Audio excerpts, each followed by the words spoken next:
Café. Café com TDAH. Bem-vindos ao nosso Expresso TDAH. Um momento bem rapidinho, às vezes com como um monólogo, às vezes num bate-papo é, entre dois participantes, né? E é sobre alguma coisa do que acontece do dia a dia aqui. Então a gente vai sempre ter esses expressinhos aí para poder compartilhar com vocês.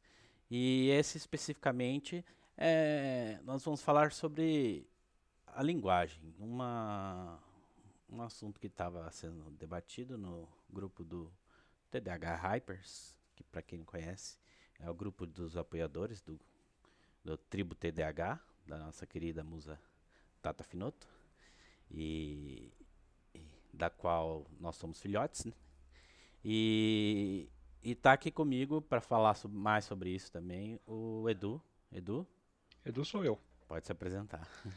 Então aqui a gente vai. Acabou de acontecer ali alguma discussão legal, aí a gente decidiu fazer um expressozinho aqui para conversar um pouco sobre isso. Para começar aqui o nosso bate-papo, Edu, eu queria te falar assim, quando você comentou uma coisa muito interessante assim, sobre o ensino de línguas estrangeiras, né? A gente tem normalmente a gente costuma a estudar a língua assim, achar que daquela forma muito formal e gramatical e muitas vezes a gente passa anos, por exemplo, o inglês, a gente passa anos estudando, lendo, tal, não sei o que. Mas aí o grande problema é que a gente não tem a convivência com o idioma e tem aquele lado do medo, né? Por, por conta dessa estrutura que a gente aprende de regras e tal, que a gente não consegue nem falar, né? No caso, se comunicar, né? Ouvir a pessoa falar, a gente tem esse problema. E daí isso que pega na fluência, né? Então por isso que as pessoas normalmente sabem inglês, mas as pessoas falam, eu sei inglês, mas eu não sou fluente. Porque elas têm esse medo de falar. Eu tinha muito isso, assim, e, e foi uma coisa assim que eu descobri de repente, assim, num negócio muito diferente, assim, que quando eu estava lendo um livro do Daniel Kahneman, né, que um ganhador do Prêmio Nobel de Economia, mas ele fala sobre é, ele é um estudioso das ciências sociais, né? E ele fala que a língua, ela é é uma forma intuitiva de se aprender. Então, enquanto a gente tiver essa coisa de que a gente ficar pensando muito, né, sobre aquilo, sobre como fazer ou falar e tal, a gente nunca vai ter, a gente nunca vai aprender, nunca vai conseguir fazer. Então, a partir do momento que eu li isso e consegui, né, captar, aí eu falei, por que eu fico pensando demais no que eu vou falar, né? O que se a pessoa vai entender isso ou não. Simplesmente eu preciso falar. E aí, a partir desse momento, eu me soltei. E aí eu consegui falar e tal.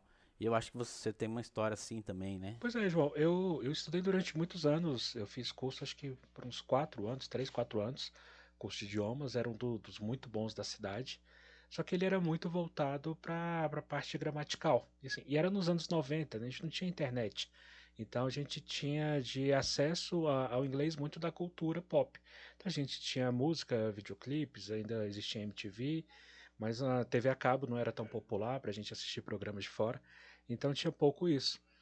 E nesse momento, quando eu aprendi, eu me tornei um ótimo leitor. Eu me tornei uma ótima pessoa para entender tudo que os outros falavam.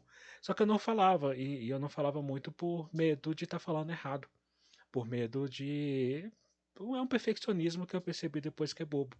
Então, assim, eu sabia bastante, a minha comunicação em tese era muito boa, só que eu não conseguia ser um agente ativo da comunicação, eu era sempre um agente passivo.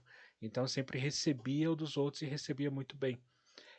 Às vezes até chega a ser intérprete, né? As pessoas falavam, eu ficava falando para a pessoa do lado o que estava. O intérprete não, o tradutor, né? Eu ficava falando para a pessoa do lado o que estava acontecendo. E eu sempre tinha esse receio e isso foi me acompanhando, assim, na minha profissão. Me ajudou bastante ter o conhecimento do idioma inglês, mas eu não me comunicava. Até que com a minha esposa eu conheci o meu sogro. Meu sogro, ele é estrangeiro. E ele fala vários idiomas, né? Ele é da Inglaterra, mas ele viajou, morou em vários países, morou na Alemanha, morou na Itália, morou em muitos lugares. Então ele fala muitos idiomas. E ele fala português, só que o português dele está longe de ser o que a gente chama de um português perfeito. Mas o que acontece? Ele se comunica e eu entendo o que ele está falando em português. Então ele erra artigos, para falar alguma coisa no masculino, ele fala no feminino e vice-versa, plural, comete vários erros, mas eu consigo entender perfeitamente o que ele fala. E quando eu vi aquilo ali, ele se comunicando, eu entendendo perfeitamente o que ele fala, aí me deu o estalo. Eu falei, ué, mas eu não preciso falar o inglês perfeito para me comunicar. Eu preciso que as pessoas do outro lado me entendam. E esse é o objetivo de qualquer comunicação, é tu conseguir transmitir ideias e não tu conseguir transmitir perfeição. Que seria até um pedantismo, né? Tu só aceitar se a pessoa estivesse falando errado. Então, eu comecei a conversar com meu sogro, com o Howard, e é interessante que a nossa conversa ela é sempre em dois idiomas. Eu sempre falo em inglês. Desculpa, ele sempre fala. Isso, eu sempre falo em inglês, eu estou trocando aqui. Eu sempre falo em inglês para ele, que eu aproveito para treinar, e ele sempre fala em português. Então eu estou ouvindo em português e falando em inglês. É sempre uma via de mão dupla. E, cara, a gente se entende, a gente conta piada, a gente ri, a gente conta causos. Ah, como ele é bastante vivido, ele me conta muitas histórias ali. E eu consigo entender perfeitamente, eu conto as minhas, ele entende, e a gente dá muita gargalhada junto. Então a gente consegue se entender sem nenhum dos dois ter o idioma perfeito. E teve um caso meu, que foi interessante, eu percebi que eu falava inglês o suficiente, foi numa viagem. Eu tive um problema de cancelamento de voo e eu estava lá no Panamá. E a minha esposa, ela fala inglês muito melhor do que eu. Ela morou um tempo na Inglaterra, ela passou uma boa temporada nos Estados Unidos. Ela tem influência no idioma diferente de mim. Só que chegou na hora e ela não resolveu o problema. E assim, eu estava muito confiante que ela resolveria, que ela fala bem melhor do que eu. Mas só que ela não é aquelas pessoas que gostam de. Elas não entram na discussão para resolver problema, não é muito o perfil dela. Então acabou que eu que tive que resolver o problema. E, cara, todo mundo me entendeu. O problema foi resolvido. Porque na hora do vamos ver, aí tipo você precisa resolver aquilo e aí você chuta o medo pra fora. E quando você percebe, você tá falando e entendendo É, e, perfeitamente. e tu não precisa ter o vocabulário completo, tu não precisa saber todas as palavras, que a Não. gente também não sabe em português. Quando eu não sei uma palavra em português, eu tento falar aquilo, aquela ideia que eu quero passar de outra forma, e a mesma coisa no outro idioma. É claro que a gente quer ter uma fluência maior, e isso vem com o tempo, isso não, a gente não nasce já falando. E quando a gente entende isso, destrava. Lógico, e é o que eu ia falar assim, assim, a partir do momento que você se soltou e começou a falar, lógico, saiu uma coisa assim bem, digamos assim, bem, é, ó, mas bem não tão certo, né? Mas com o tempo você foi evoluindo. Eu tenho certeza que hoje o seu inglês, você falando inglês hoje, é muito mais, digamos assim, mais corretinho, assim. Não, não quero dizer assim de forma gramatical e tal, mas é um inglês bem mais avançado do que quando você teve que falar lá no Panamá, correto? Sim, e é engraçado porque assim, o meu sogro ele é de uma cidade muito pequena lá, é uma cidade de interior. Uhum. Então a gente brinca que ele não fala inglês, ele fala o idioma dessa cidade. Porque quando ele fala, a gente já pegou ele no telefone falando com os parentes da cidade, a gente não entende o que ele está falando, é impossível. Por- porque é outro inglês, é outra coisa, é outro mundo. A gente não consegue entender o que ele está se comunicando. E nem minha sogra, que já morou lá há alguns anos nessa cidade, não consegue entender o que eles estão conversando pelo telefone. Então a intenção do idioma, da comunicação, é tu transmitir ideias, entender a ideia dos outros. E a gente se prende muito no formalismo e perde a comunicação, Então, que é a intenção. é isso que eu queria trazer agora para assim, essa discussão para o nosso idioma aqui, né? Que é o nosso famoso português, né?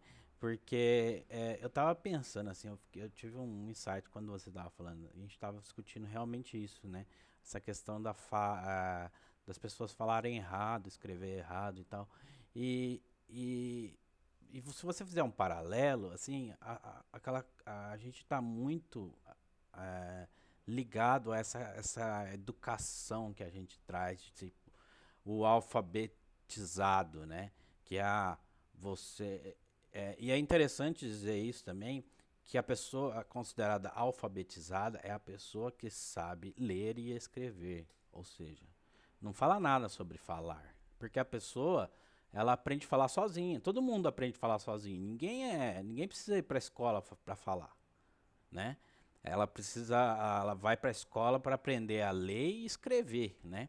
E a gente fica muito, a nossa educação é muito, ela é deficiente nesse sentido de que ela pega muito nessa importância da gramatical, de que você tem que aprender certinho a forma do jeito que o português deve ser e tal, e a gente perde essa questão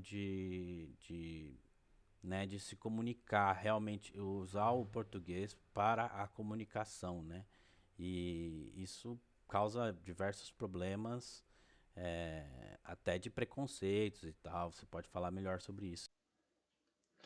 João, eu leio muito, eu sempre li muito. Desde quando eu aprendi a ler, começou e nunca mais parei. Assim, na minha vida adulta, eu tenho uma média de uns 40, 50 livros por ano que eu leio.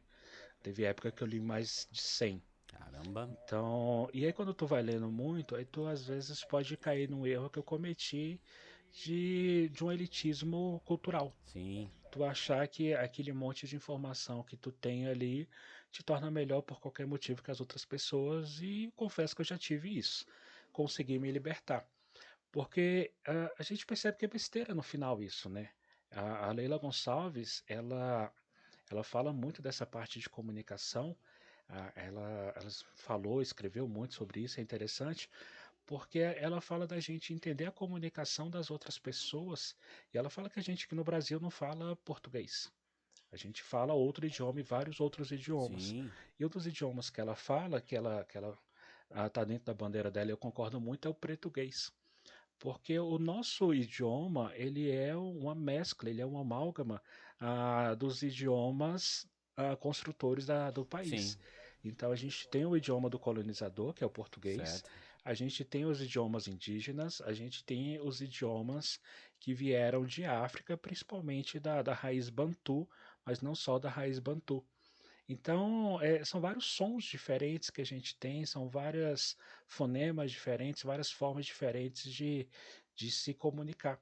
E aí decidiu-se pela forma do colonizador. Então, decidiu-se que o jeito certo era o jeito de uma minoria muito grande, e aquilo passou a ser um status social tu falar igual o colonizador, porque era o cara que tinha dinheiro, era os barões ali, era a galera do Império Português, era quem tinha aquela formação, então tu falar igual a elite, tu conseguia se passar por elite também, então era uma forma de demonstrar status. Sim, Então começou todo esse processo de se achar superior, porque tu consegue falar de acordo com o que a gente chama de forma culta. Eu até entendo a parte escrita, a gente tem que ter uma padronização, porque eu tenho que transmitir uma mensagem para alguém, e essa mensagem ela tem que chegar de uma forma mais clara possível.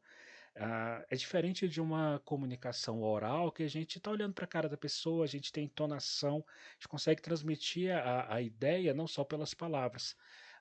Então a parte formal escrita a gente precisa ter um pouco mais de cuidado. Só que a gente muitas vezes escreve da mesma forma que a gente fala, fala. exatamente. Ainda mais quando a gente não precisa dessa comunicação tão formal. Então, eu não consigo considerar errado quem está se comunicando comigo e eu estou entendendo a comunicação. Porque, na verdade, eu estou sendo Com preconceituoso. Eu certeza. estou sendo. É um tipo de racismo, de xenofobia, eu não aceitar a forma que o outro fala.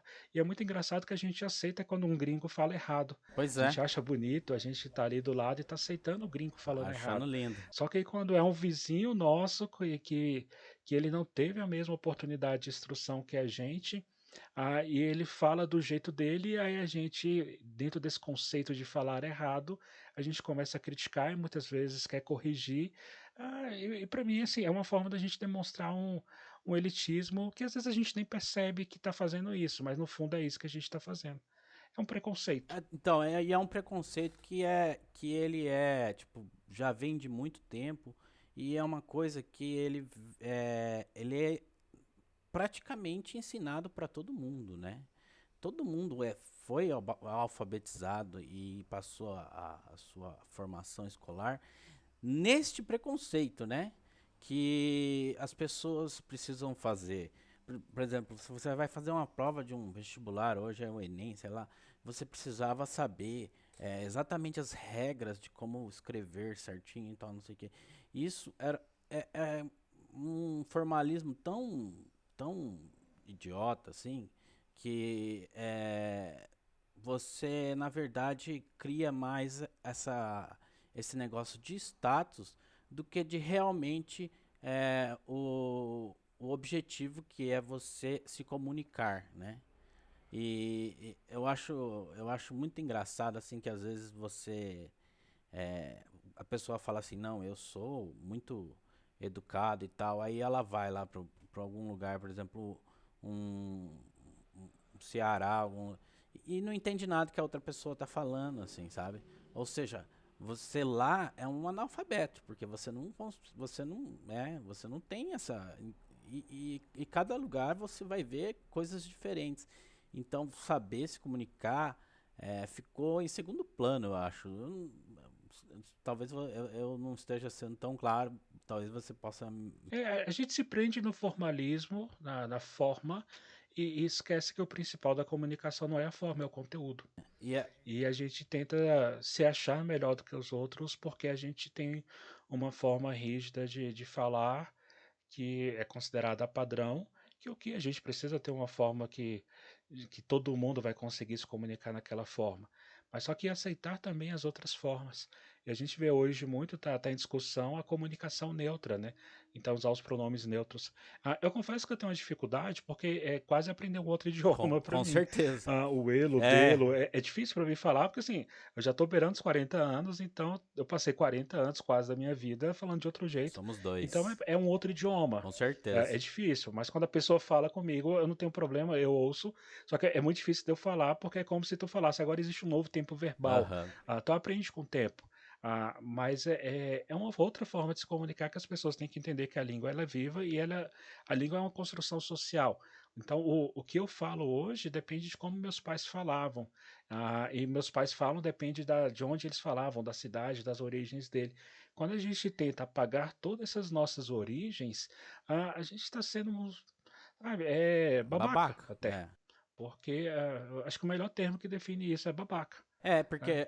É um tipo de racismo muito forte, porque a maior parte do preconceito que existe, ele está em cima das origens que vêm de África de se comunicar. Então, por isso que eu chamo de racismo linguístico também, concordando com a Leila Gonçalves. E é interessante que, assim, a minha ideia, assim, é de que a educação, as pessoas confundem muito, que as pessoas acham que educação é você aprender a escrever corretamente, a ler corretamente, a fazer conta e tal. E para mim, a educação é mais você entender o que se passa, o que se passou, o que é hoje, o que são as pessoas, e a partir daí você ter a empatia, reconhecer, e é muito mais assim de crescimento mesmo, menos essa questão rigorosa de regras, né? Mas. É, o, Ah, eu sou professor, uma das coisas que eu não falei, gente, eu tenho uma formação formal como professor. Eu fiz magistério, atuei durante alguns anos em sala de aula formal, hoje eu dou aula em faculdade. E a gente entende, aprende ali dentro da história da educação, o movimento que a gente está meio que voltando hoje no Brasil é o movimento tecnicista, que a gente entende que a educação ela é uma reprodução de técnica. Então a gente tem que aprender uma técnica e reproduzir aquela técnica. E a educação ela não é isso, né? Já tem uma discussão que não é de hoje, essa galerinha jovem de hoje acha que vem de hoje, mas não, assim, sim, você tem que aprender técnicas também, mas só que a educação ela é muito mais de comportamento, é Exato. você aprender o porquê você está fazendo aquilo e não simplesmente repetir, fazer uma ação, porque isso, a educação tecnicista ela é um adestramento, né? É a mesma coisa que tu ensinar um cachorro a buscar o jornal da porta. É, Ok, não existe mais cachorro, mas a analogia é essa. Então, tu ensina um cachorro a abrir uma porta, acender uma luz. Isso é educação tecnicista, é repetir um comportamento até que ele se torne aceitável. Mas a educação ela não é isso. A educação ela tem que ser tu tem que transformar, tu tem que mudar o comportamento. exato. Então, e tu tem que conseguir mudar o comportamento porque tu entende o sentido daquele comportamento, daquela atuação. Então, vale muito mais uma escola ensinar a pessoa a conseguir aprender por si só do que fazer com que ela consiga de lá com um monte de fórmulas e cálculos prontos, preparados.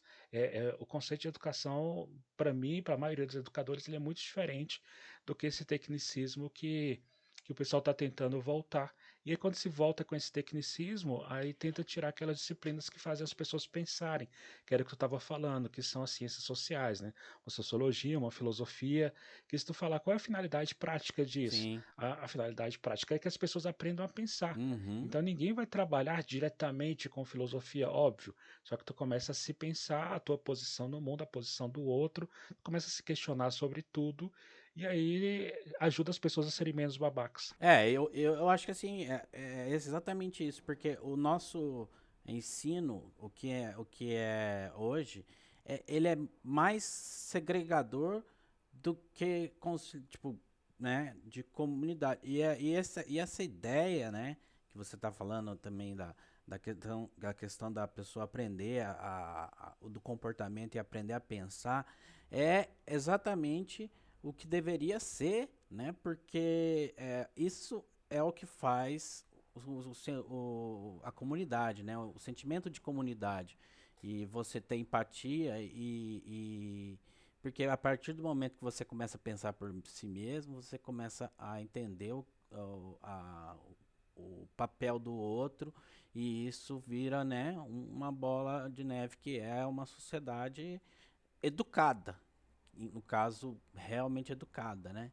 Eu acho que é muito E tu parte vê, disso. João, a gente está tão robotizado, a nossa sociedade, que nessa pandemia, as pessoas ficando mais em casa, as pessoas não estão sabendo ficar em casa, elas não sabem curtir a própria presença, as pessoas estão desesperadas para sair porque elas não sabem estar consigo. É, Ela sempre tem que estar fazendo alguma coisa para os outros.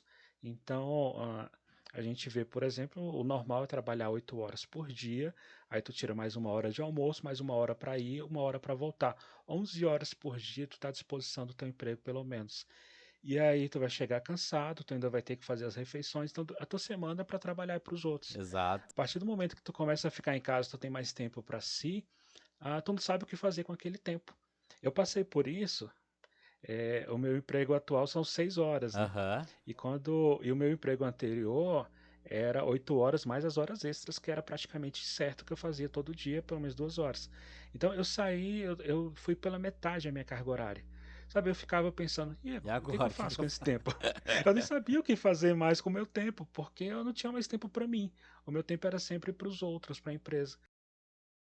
E o que as pessoas fazem com isso, elas acabam falando assim, ao invés, esse tempo que eu fico parado, eu não sei o que fazer, vou trabalhar mais. Então as pessoas passaram a trabalhar mais para evitar essa coisa de não saber o que Pois fazer, é, né? enquanto a gente começou a fazer coisas pra gente, tipo gravar um podcast.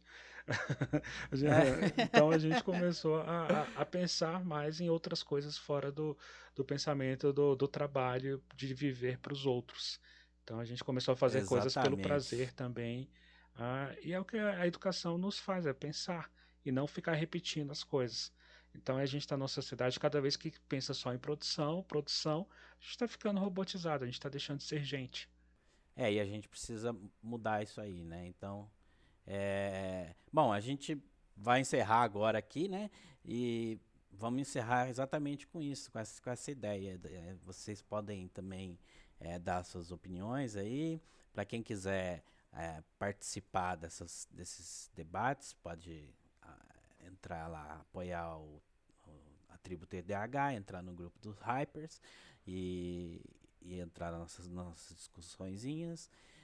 Mas nós temos também as nossas redes sociais, o nosso e-mail. Edu, você pode passar aí pra gente qual que são? Pois é, procura a gente no Instagram ou no Twitter, é o Café com TDAH. É só colocar lá na pesquisa, você nos acha. O link certinho vai estar na descrição. Pode mandar um e-mail também pra gente, que é eutenho@tdh.café. Se não tem .com, não tem .br, é isso mesmo. Tá? A gente bebe muito café ali enquanto a gente está batendo papo.